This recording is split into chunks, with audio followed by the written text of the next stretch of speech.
Hello and welcome guys, আমার নাম Tom Ghosh, তোমরা দেখছো স্মার্ট স্টাডি।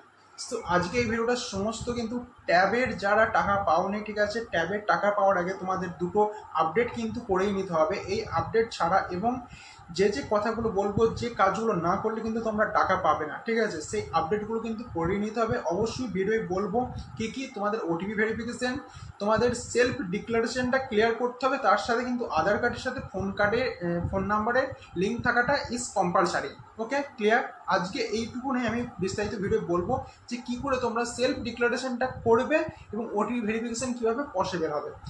এবং ভিডিও শুরুর আগে চ্যানেল যদি নতুন হয়ে থাকো, চ্যানেলটাকে অবশ্যই সাবস্ক্রাইব করে পাশের যে বেল আইকন আছে ওটা দাবি অলে প্রেস করে দাও, কেননা তোমাদের যে স্কুলের প্রতিটা আপডেট, ঠিক আছে, ট্যাব রিলেটেড বলো, স্বামী বিবেকানন্দ স্কলারশিপ রিলেটেড বলো, আরও প্রচুর আপডেটস আছে।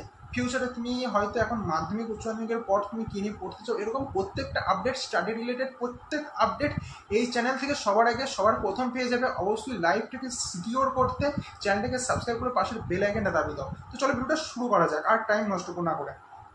তো ফার্স্টে যেটা আসছে, তোমরা হয়তো এখন পর্যন্ত অনেকে জানো, এবার অনেকে জানো না যে সেলফ ডিক্লারেশনটা কিন্তু করাতে হচ্ছে, ঠিক আছে। না করালে কী হবে? টাকা পাবে না, কষ্ট কথা। আধার কার্ডের সাথে ফোন নাম্বার লিঙ্ক থাকলে কী হবে? টাকা পাবে, আদারওয়াইজ টাকা পাচ্ছ না, ওটা বাতিল, ঠিক আছে। তো সেক্ষেত্রে এটা গেল। এবার দেখো, সেলফ ডিক্লারেশনটা কিন্তু তোমাকে নিজেকে করাতে হবে। এখানে কিন্তু তোমার যে স্কুল বা ইনস্টিটিউট কোনো রকম সাহায্য করবে না। তাদের কিন্তু একটু কাজ, মানে তাদের যে স্কুলে প্রত্যেকটা স্কুলের একটা করে ডিপার্টমেন্ট থাকে, স্কলারশিপের জন্য, ট্যাবের টাকার জন্য, অফিসিয়ালের দেখান, তাদের কাছের কাজটা হবে শুধুমাত্র যে সমস্ত স্টুডেন্টদের গ্রিন লাইন শো করছে, ঠিক আছে, তাদেরকে নামটা কিন্তু লিস্ট করে তাদের যে ডিক্লারেশনে কিন্তু সাবমিট করে দেওয়া। এইটুকু হচ্ছে স্কুলের কাজ। তারপরের সমস্তটা কাজ হচ্ছে তোমার যে স্মার্টফোন আছে, এখনকার দিনে কিন্তু সবার স্মার্টফোন আছে, ঠিক আছে। তুমি ইউটিউবে ভিডিওটা দেখছো মানে কিন্তু তোমার কাছে স্মার্টফোন আছে। তো এই তোমার স্মার্টফোনের মাধ্যমে যে একটা মেসেজ যাবে, ঠিক আছে, ডিক্লারেশন যেই কলেজ থেকে বা ইনস্টিটিউট থেকে বা থেকে পাঠানো হলো, স্কুল থেকে পাঠানো হলো, ঠিক আছে, সেক্ষেত্রে তোমার কাছে একটা মেসেজ যাবে। সেই মেসেজের কিন্তু একটা লিঙ্ক থাকবে, সেই লিঙ্কে ক্লিক করে তোমার কিন্তু পোর্টালের মধ্যে ঢুকতে হবে, ঠিক আছে। এবং বলে দিচ্ছি, এর আগেও অনেক স্টুডেন্টের কাছে SMS এসছে, যার মাধ্যমে কিন্তু তোমাদের স্টুডেন্ট কোড বলে একটা ছিল, ঠিক আছে।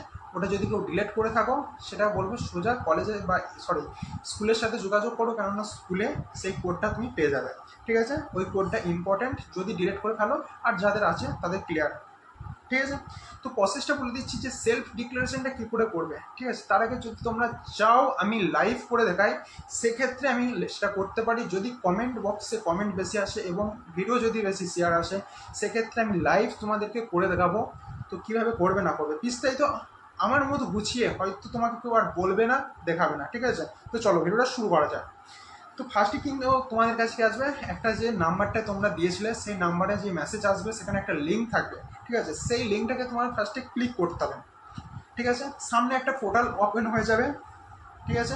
পোর্টালে দেখবে অনেক রকম থাকবে, তার মাঝে একটা থাকবে, কোথাও একটা থাকবে যে লগ ইন করবে। লগ ইনে ক্লিক করার পর তোমাদের যে স্টুডেন্ট কোড যেটা বলছি, সেইটা কিন্তু সাবমিট করতে হবে, মানে বসাতে হবে, পুট করতে হবে, ঠিক আছে। ওটা করার পর ভেরিফাই বা সেন্ড করলে পরে সেন্ড ওটিপি যাবে একটা, তোমার যে নাম্বারটা ছিল সেই নাম্বারে কিন্তু একটা ওটিপি যাবে, ঠিক আছে। সেই মোবাইল ওটিপিটা আসার পর কিন্তু তোমরা কিন্তু ওটাকে পুট করবে, দিয়ে লগ ইন করবে। দেখবে নেক্সট পেজে যখন যাবে, পেজটা কিন্তু তোমার যে যত রকম ডিটেলস আছে, স্কুল থেকে পাঠিয়েছে বা এতদিন পর্যন্ত যেটা ফিল আপ হয়েছে, এতদিন স্কুল যেটা করেছে, সেটা কিন্তু তুমি এবার নিজে শো করতে পারবে, নিজে দেখতে পারবে। কীরকম? তোমার ব্যাংকের ডিটেলস দেবে, ফার্স্টে bank name, bank branch, bank IFC code, very important IFC code and bank branch, ঠিক আছে। এবং যে অ্যাকাউন্ট নাম্বার, এইগুলো শো করবে। তোমার ফোন নাম্বার শো করবে, ফাদার্স মাদার্স যে সমস্ত ডকুমেন্টস, পার্সোনাল এবং অফিসিয়াল সমস্ত ডকুমেন্টস শো করবে। ওইগুলো একটু নিজের ডকুমেন্টসের সাথে ম্যাচ করিয়ে নাও, যদি কোনো রকম ভুল ত্রুটি দেখে থাকে তাহলে কারেকশন করিয়ে নাও, ঠিক আছে। তো এইগুলো আসার পর কিন্তু তোমাদেরকে নিচের দিকে গেলে পারে তোমরা দেখতে পাবে একটা আই অ্যাকসেপ্টেড বলে থাকবে, ওটাকে ক্লিক করে দেবে, ঠিক আছে। ওটাই ক্লিক করার পর কিন্তু তোমাদের কনফার্ম করতে হবে, কনফার্ম করে দিলে তারপর কিন্তু নেক্সট পেজে আসবে, ঠিক আছে। তো নেক্সট পেজে এখানে নেক্সট পেজের থেকে স্টপ হয়ে গেল। এবার তোমাদের কি করতে হবে, আধার ভেরিফিকেশন। এবার আসছে মেন ওটিপির ফান্ডায়, ঠিক আছে। দেখো ভাই, অনেকের কিন্তু ওটিপি আসছে না, প্রচুর সমস্যা আছে।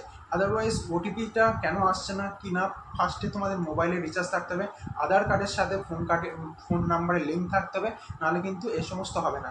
তো এরকমভাবে ক্লিয়ার করে আমি তোমাদেরকে বোঝাচ্ছি। অবশ্যই বারবার বলছি, চ্যানেলটাকে সাবস্ক্রাইব করে পাশের বেল আইকনটা দাবি অলে প্রেস করে দাও। তো চলো ভিডিওটা কন্টিনিউ করা যাক। ফার্স্টে তোমার যে আধার নাম্বারটা আছে সেটা কিন্তু পুট করতে হবে। যখনই তুমি আধার দোকানে যাবে, আধার নাম্বারটা পুট করতে হবে, দেন সাবমিটের পর কিন্তু তোমাদের যে ওটিপি আছে সেটা ওটিপি আসবে। ওটিপি আসার পর ওটিপিটাকে ওটিপিটাকে পুট করার পর ওটিপিটাকে ভেরিফাই করতে হবে, ঠিক আছে। ভেরিফিকেশন কমপ্লিট হলে পারে কিন্তু তোমাদের সামনে একটা যে এবার ব্যাপারটা আসছে, আমি যখনই বললাম যে আধার নাম্বারটা দেবে, আধার নাম্বারটা দেখবে লাস্টের 4টে ডিজিট দেখাচ্ছে, ঠিক আছে। তার সাথে তোমার ফোন নাম্বারটাও দেখাচ্ছে, যে কোন ফোন নাম্বারটা অ্যাড আছে। ওটাকে জাস্ট সাবমিট করলে, সাবমিট করার পর যে ওটিপিটা আসবে, এবার অনেকের ওটিপি আসে না, ঠিক আছে। যে সমস্ত স্টুডেন্টদের ওটিপি আসছে না, যদি স্মার্টফোন হয় পারলে একবার এরোপ্লেন মোড করবে, দেন আবার ওটিপি সেন্ড করবে, ঠিক আছে। একটা ক্লিয়ার। আর যদি না হয় একবার কোম্পানিকে, অর্থাৎ জিও নাম্বার হলে 199, সেক্ষেত্রে এয়ারটেলের সেম, এগুলো একটু কল করে কিন্তু তাদের সাথে কন্ট্যাক্ট করে ওটিপিটা আসার একটা কনফার্ম করে নাও। আদার যদি রিচার্জ থাকে, রিচার্জ না থাকলে ইমিডিয়েটলি রিচার্জ করাও। বারবার বলছি, বেশ এটা গেল। তারপর তোমাদের ওটিপিটা আসবে। ওটিপি যে আধার কার্ডের যে নাম্বারটা আছে সেই নাম্বারে কিন্তু ওটিপিটা আসবে, তুমি স্কুলে যে নাম্বার দিয়েছো সেটাই না, ঠিক আছে। আধার কার্ডের যে ওটিপিটা আসবে সেই ওটিপিটা তোমাকে পুট করতে হবে, ভেরিফাই করতে হবে। ভেরিফাই হয়ে গেলেই কিন্তু ভেরিফিকেশন কমপ্লিট দেখাবে, সাকসেসফুল বা কমপ্লিট কিছু একটা দেখাবে। তারপরে কিন্তু তোমাদের ডাউনলোড সার্টিফিকেট বলে একটা অপশান আসবে, সেটা দেখে নিতে হবে। অবশ্যই যদি কমেন্ট বেশি আসে আমি অবশ্যই ভিডিও দিয়ে দেবো, চিন্তা কোনো জানেন। ডাউনলোড সার্টিফিকেটটা করবে, ওটাকে জাস্ট প্রিন্ট করে নেবে, একটা প্রিন্ট করে নিজের ইনস্টিটিউট অর্থাৎ স্কুলের সাথে যোগাযোগ করবে যে আমার এটা হয়ে গেছে। তো স্কুলের যে ওই ডিপার্টমেন্টের বা চার্জের যিনি স্যার থাকবেন, সেই স্যার বাকি প্রসেসটা কিন্তু তোমাদের করিয়ে দেবে এখান থেকে পর। আর তোমাদের মানে স্টুডেন্টদের হাতে আর কিছু থাকলো না, কিছু করার নেই, ঠিক আছে। অবশ্যই ভিডিওটা কিন্তু আমি যতটা পেরেছি ইন ডিটেলসে তোমাদের বোঝানোর চেষ্টা করেছি। বারবার বলছি, চ্যানেলে যদি নতুন হয়ে থাকো চ্যানেলটাকে সাবস্ক্রাইব করে পাশে বেল আইকন দেবে অলে প্রেস করে দাও। এবং আর একটা কথা, আগের বছর কিন্তু এই সমস্ত ঝামেলা ছিল না, যত দিন যাচ্ছে ঝামেলা আনছে, ঠিক আছে। এবং আর যে লাস্ট, এবং তোমাদের ট্যাবের টাকা কবে আসতে পারে না আসতে পারে সেই নিয়ে দেখো। পুজো মাত্র, আমি আগের ভিডিও বলেছিলাম যে হয়তো তোমরা পুজোর আগে টাকা পেতে পারো, ঠিক আছে, পেতে পারো, শিওর বলিনি যে পাবে। তো সেক্ষেত্রে আজকের ডেটে দাঁড়িয়ে যে সমস্ত আপডেটগুলো দেখতে পাচ্ছি, সেই হিসেবে আমার কাছে যতটুকু ইনফরমেশন আছে সেইটুকু দিয়ে আমি তোমাদেরকে জানাতে পারি যে তোমরা কিন্তু পুজোর আগে মেবি সম্ভব হবে না তোমাদের যে টাকাটা সেটা কিন্তু পাওয়া। কেন বলছি, এই যে ডিক্লারেশন, এখন অনেক স্কুলের 11, 12 এক্সাম চলছে, ঠিক আছে। সেক্ষেত্রে এখন স্কুলের এই সমস্ত প্রসেস স্টপ আছে। এই বিশ্বকর্মা পুজো, মহালয়া, এই সমস্ত নিয়ে, দুর্গা পুজো, এই নিয়ে কিন্তু এই মাসটা কেটে যাবে, ঠিক আছে। সেক্ষেত্রে হয়তো তোমাদের পুজোর পর থেকে কিন্তু টাকা ঢোকার প্রসেসটা শুরু হতে পারে, ঠিক আছে। এবং স্বামী বিবেকানন্দর টাকারও বাকি আছে, ট্যাবের টাকাও বাকি আছে, অনেকগুলো টাকা কিন্তু পেন্ডিং আছে, ঠিক আছে। আশা করছি স্বামী বিবেকানন্দ দিতে শুরু করে দিয়েছে, এবং তোমাদের যে ট্যাবের টাকা সেটা হয়তো পুজোর পর থেকে দেবে, বা পুজোর আগেও যদি সম্ভব হয় দিয়ে দিতে পারে। তো এইটুকু ক্লিয়ার, পুজোর পর পাচ্ছ। এবং যদি আধার কার্ডের সাথে ফোন নাম্বার লিঙ্ক না থাকে, অবশ্যই ফোন নাম্বার লিঙ্ক করে নাও, ঠিক আছে। ওকে, ভিডিও ভালো লাগলে লাইক কমেন্ট শেয়ার করো এটা, এবং বন্ধুদের মধ্যে প্রচুর শেয়ার করে দাও। So thanks for watching guys.